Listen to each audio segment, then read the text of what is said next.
Hello everyone, I greet you in the name of God Almighty. My name is Apostle Newton Silas, and today we have a very interesting video to react to of Douglas Murray slamming President Joe Biden of not handling the Israel and Hamas war properly. Of course, we are all aware of the news that some of the hostages, of course, were being killed, including American citizens. And of course, there is protest both in Israel of people asking Netanyahu for them to cease fire, for them to be able to save the lives of some of the hostages, even though President Joe Biden is saying that Netanyahu is not handling the issues very well. A very funny one. Have you asked yourself and says that imagine Donald J. Trump is the president? Are we supposed to be discussing this kind of thing? But nevertheless, let's get on to the video and hear what Douglas have to say. Now to Israel, where there are tens of thousands protesting, demanding a Gaza ceasefire and the release of the remaining hostages after 6 were executed by Hamas. And the pressure on Benjamin Netanyahu is intensifying further, Douglas, with President Joe Biden saying the Israeli Prime Minister is not doing enough to secure a hostage deal and ceasefire with Hamas. Is Israel's most important ally wavering in their support at this most crucial time? Well, you know, Joe Biden has spent recent weeks on the beach, literally on the beach, away on the beach with Dr. Jill.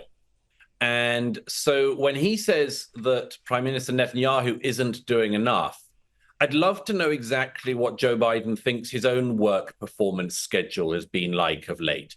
And it isn't a theoretical question, that. One of the 6 hostages murdered by Hamas in the last week was an American citizen. And there used to be a time, Rita, and you and I remember it, when an American citizen being killed in cold blood by a terrorist group got the attention of the president and indeed perhaps even the vice president.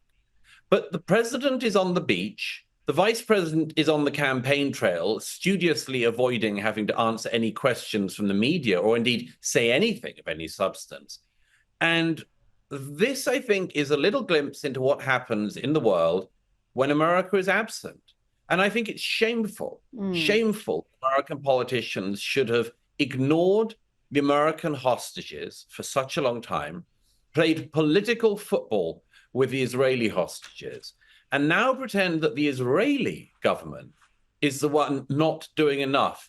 You know, the hostages are not in Benjamin Netanyahu's basement. They're in tunnels underneath Gaza, built by Hamas with Western taxpayers' money. And Hamas are the people who stole these people from their homes. Hamas are the people who have kept them underground for almost a year now. Hamas are the ones that have started summarily executing the hostages.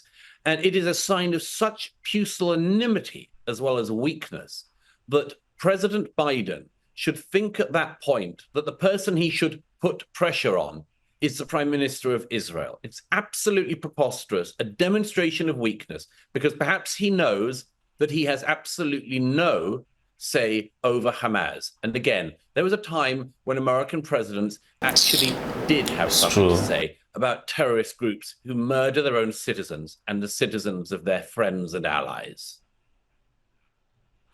Meanwhile, we've got the Labor government in Britain shocking Israel and I think Brits alike by banning the sale of certain weaponry, including jet and drone parts. Foreign Secretary David Lammy.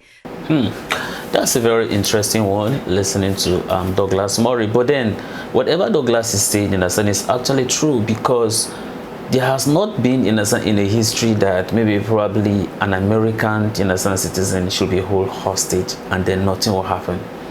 And then, like we see in the video of Biden sitting in the beach, whereas of course Kamala is going about doing her campaign towards her election in November, whereas they actually have a citizen in the dungeon of the Hamas. Instead of them to find a way to release it, then they are now depending on Israel for them to go and save, the American citizens. Like, I don't understand some of these things. Like, but do some of you understand how some of these things goes? No wonder they keep on sending money and everything in a sense to Israel for them to go and fight them. So why can't they fight them directly? Like, is it that the American have lost its glory that we all know, or what is really going on, that a citizen should be killed? As a matter of fact, it's not really about that. Maybe some of the hostages in a sense, they are even still alive. They just killed some of them, including an American citizen, and they just sit down there and then do nothing in a sense about it. Whereas Biden is there in a sense struggling in a sense with himself, whereas Kamala is focusing more on her presidential ambition. And now you are now blaming Netanyahu of not doing enough to release some of these people. Like, how like, when did we get to this level? So now it has led to the point that America cannot save its people, but then therefore depending on Israel for them to save, you understand, their citizens for them. I don't just get it. So you oh God, it's very funny that this is what, you understand, we are facing. And that's why I totally, you understand, agree, you understand, with Douglas Murray. They are not doing enough. That's just it. They are not just doing enough. And if Trump should have been, you understand, the president, some of these things will not even happen in the first place. Nobody will try it. You will not even try it.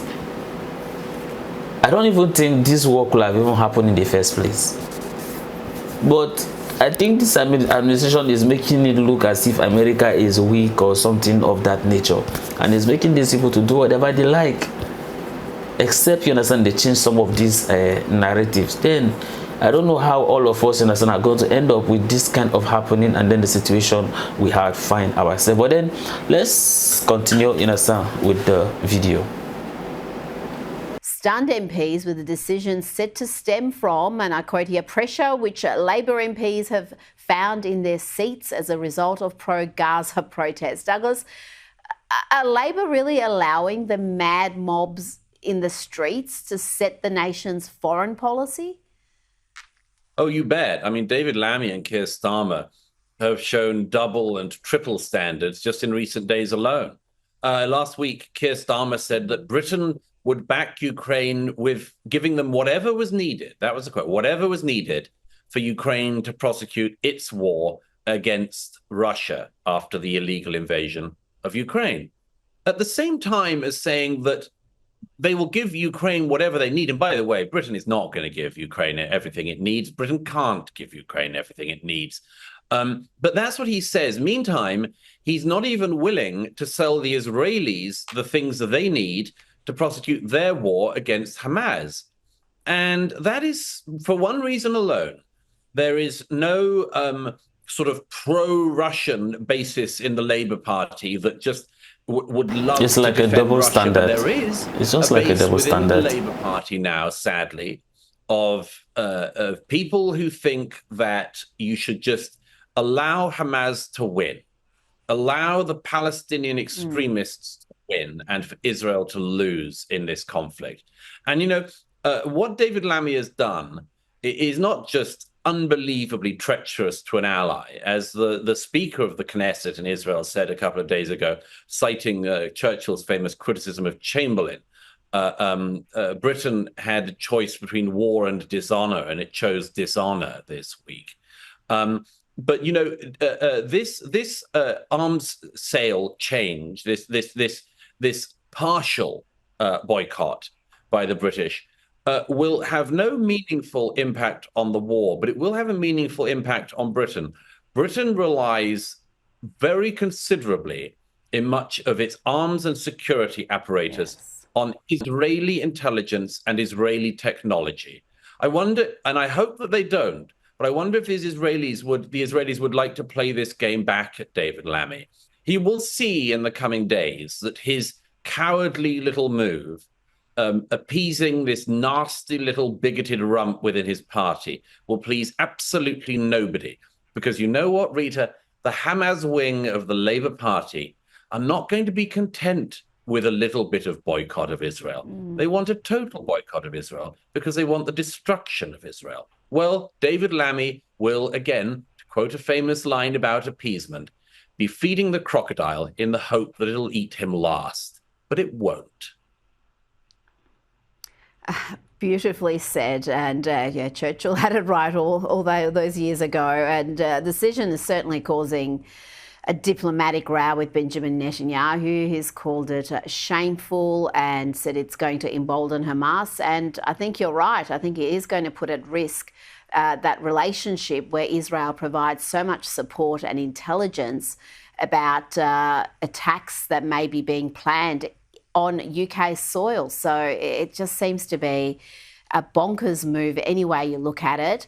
Before you go, we know the Labor MPs have their priorities right these days. Have a look at this clip of Secretary of State for Culture, Media and Sport, Lisa Nandy, talking about doing something about the high prices of Oasis tickets. I wish I was joking. I don't know what conversations Oasis had about ticket pricing, but I do know that it's deeply depressing to have had this incredible moment where so many people, especially at my age, were incredibly excited that this event of a lifetime that they thought may never happen was happening, only to find that they had to queue for hours in a queue, and for many of them